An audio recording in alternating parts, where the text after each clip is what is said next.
What's going on, you guys? This is Ryan here, and this is the long-awaited review of the Huawei Y6 phone.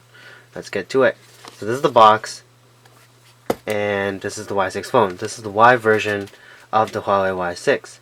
And to start, it has a 5-inch display with 720 by 1280 pixel resolution. And it's pretty good for texting and watching videos at 720p on YouTube especially. Anything higher than that, it does tend to lag, depending also on your Wi-Fi. Let's see, what else? It has an 8 megapixel camera on the back and a 2 megapixel front-facing camera on the front.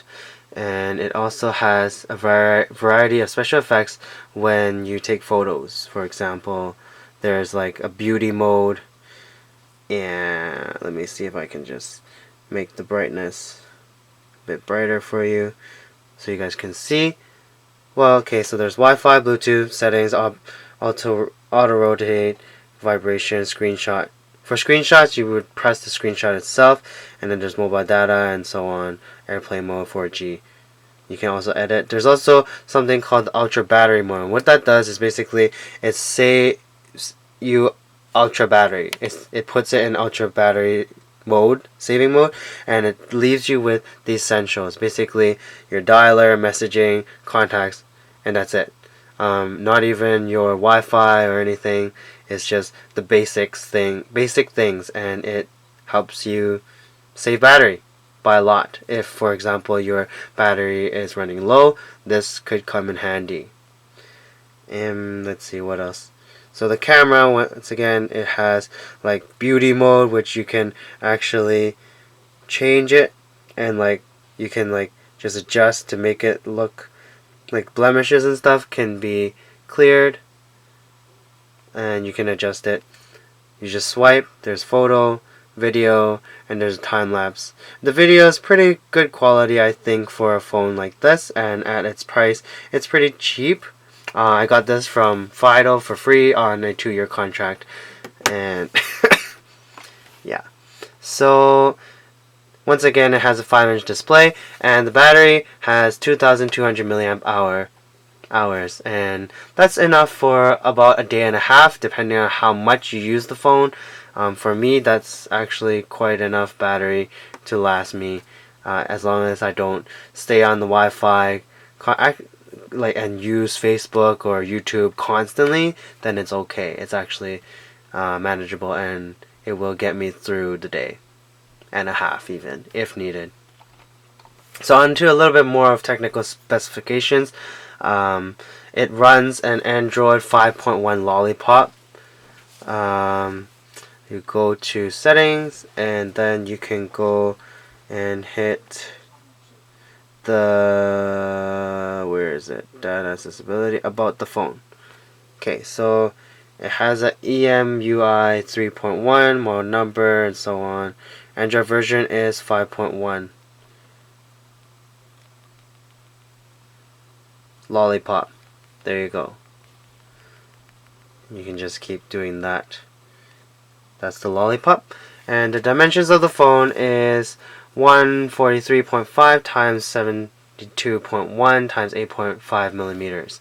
The weight is 155 grams, so it is really light. So for example, a size comparison to something like, okay, I don't have a size comparison.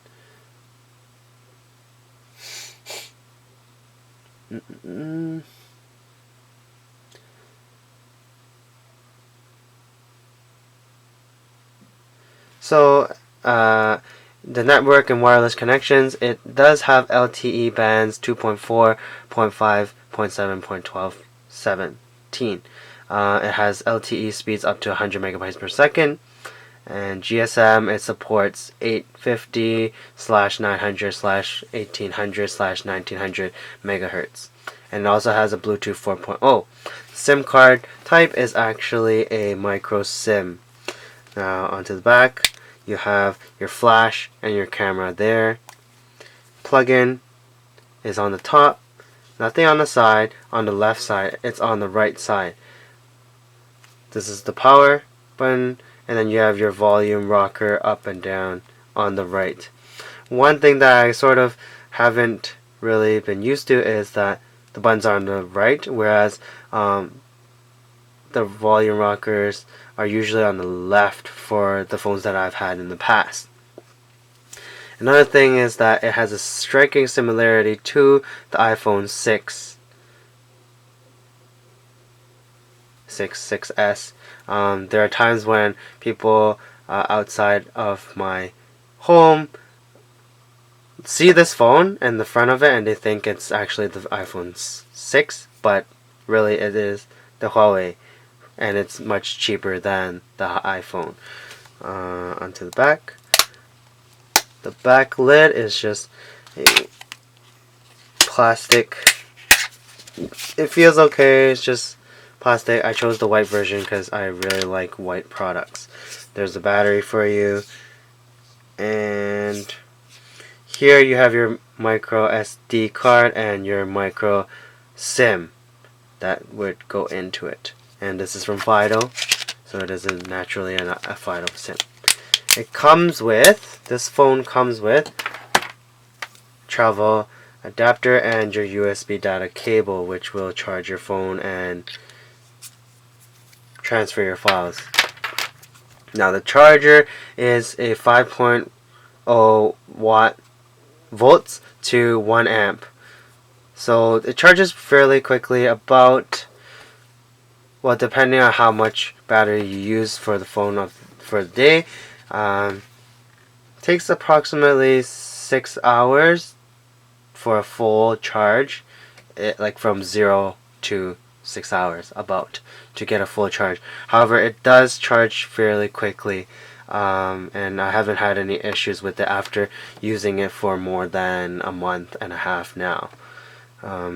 Also, the CPU is a 1.1 gigahertz quad-core processor, which isn't the fastest, and it's not completely slow either. However, I wouldn't recommend this phone for playing video games, mostly for surfing YouTube, checking email, taking simple photos and videos. I have been using Flipagram on my phone, and it seems to work fine. It also has this phone manager on it where you can just press it and then it will scan your phone, and basically it tries to optimize your phone's ability to run at its optimal speed and pace. Well, pretty much the same thing. You touch again and then it will say your phone is in great condition, peak condition, congrats. And then there's other things you can do. There's storage cleaner, a harassment filter which will filter out messages and certain people. There's power saving, traffic manager, notifications, app locks, drop zone management. Some of the things I think are not really necessary because I don't even use it that much. What else? So the battery, it says it can have a talk time up to 10 hours. I think the most I've ever talked is probably about maybe an hour max, like continuous, and the battery's okay. It boasts a standby time of 12.5 days. I don't know, I think it's probably more something close to 2.5 days based on what I use. I haven't really ever had it on standby for so long and not touch my phone, which I don't think is very realistic for anyone to just charge their phone and just leave it and never use it for 12 days. Connectivity is a 3.5 millimeter stereo audio jack, and it has a micro USB 2.0 port. Down here you have your mic for speaking into and your speaker on the left. Oh, I didn't close that properly. And there's your charger. Even the bottom looks like almost similar to the iPhone 6. The internal memory has 8 gigabytes and it is expandable to 32 gigabytes, a maximum of 32 gigabytes by way of memory card.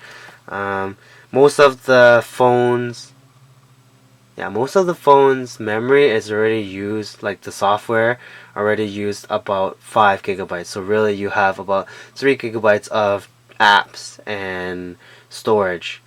And if you want more than that, you can use your micro SD card to expand the memory. There are tools like mirror, flashlight, recorder, FM radio when you have it plugged in. There's downloads, backup to back up things, of course, and then weather, calculator, lock screen, the basics, and some not so essential apps that you can't get rid of, which is sort of annoying, but I'm okay with it. Now, would I recommend this phone for people? Overall, I think I would recommend this phone if you don't have a need for high-end product or flashy phone or whatnot. I did choose this phone because it is like Fido was like, this is basically the only phone that I found that didn't cost much or anything other than the 2-year contract. So, and it's white, and I really like white products. Probably said that already 3 times. And yeah, for basic usage, calling and everything is pretty okay. I guess the final thing I will do is just test out the what's it called? The sound of this. So just make sure the media's volume is there, and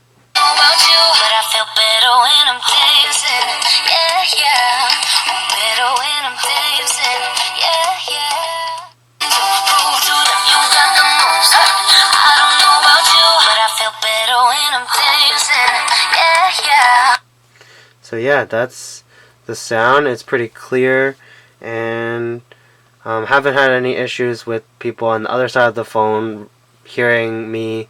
It's been fairly clear from what I've heard from other people who have been on the other side of the phone talking to me. So overall, I think this phone is pretty good, and compared to the higher end phones, this one is not quite as powerful as its other Huawei phones. But if you are on a budget or you like this phone and its design, I'd say go for it. And however, I will remind you that the storage sometimes can get a little bit tricky, trying to juggle photos and videos and apps, and then trying to see which apps are more essential to you or not. If that's something you want to be careful of, then you might want to consider another phone that has more memory capacity to store more apps and whatnot. For me, it is fine. I've been used to like sort of lower end phones. This is more of a mid-range phone, so it's not quite low end and it's not high end either. The sides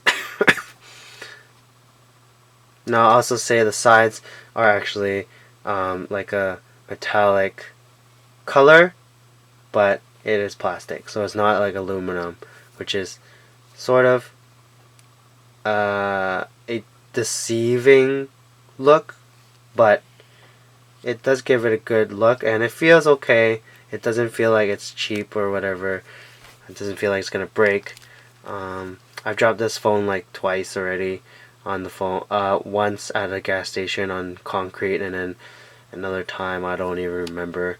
But it's okay. I wouldn't recommend throwing your phone at concrete. But yeah, I think that's about all I will say. Keep those recommendations and tips, I guess, in mind. And if you have any questions, comments about this phone, anything you'd like me to include in future reviews for phones, or if you have any more questions about this phone in particular, leave a comment below. And be sure to subscribe and share this video, and like and comment if you have any comments. And I will see you next time. Thanks for watching.